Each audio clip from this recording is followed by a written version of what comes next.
My name is Sarah, and my husband Jack. And I thought we had found our dream project, renovating an old, grand building into a boutique hotel. The place had been abandoned for decades, but we saw its potential. We envisioned it full of life and laughter, a place where people could escape and relax. We had no idea what we were getting ourselves into. The building was massive, with countless rooms and long, dark hallways. We spent months cleaning, repairing, and painting. It was tough work, but we loved every moment of it. The locals avoided the place and whispered strange things about it, but we thought they were just superstitious.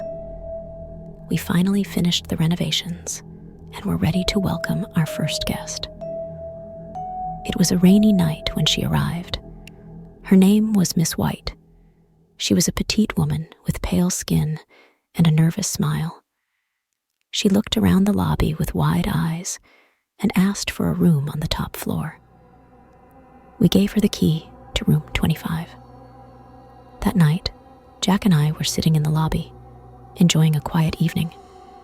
The rain tapped against the windows, and the hotel felt cozy and warm. But then we heard it, a faint whispering sound coming from the hallway. Jack and I looked at each other, confused. The hotel was supposed to be empty, except for Miss White. I decided to check on her.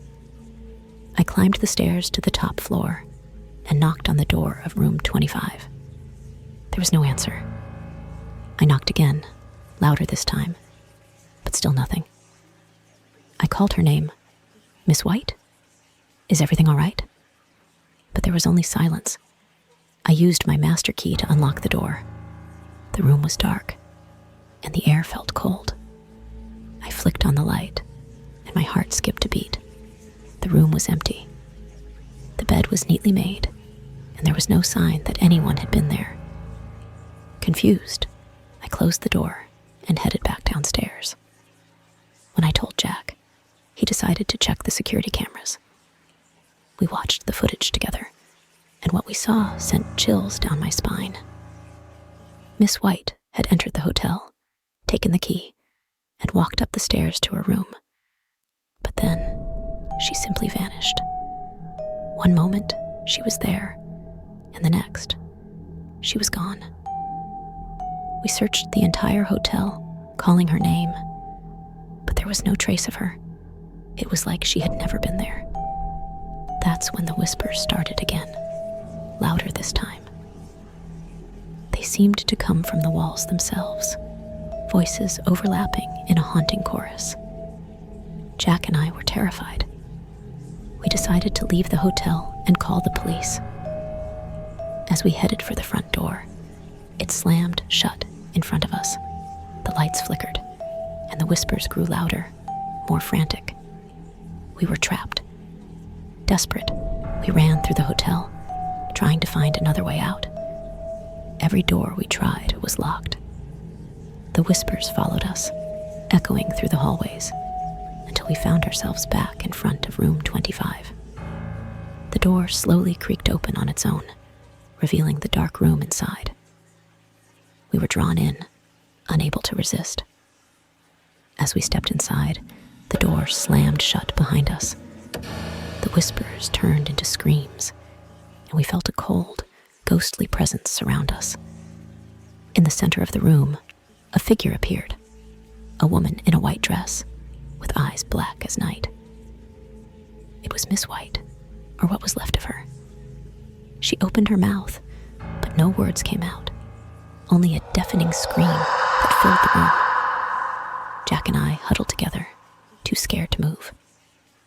The figure reached out to us, and everything went black.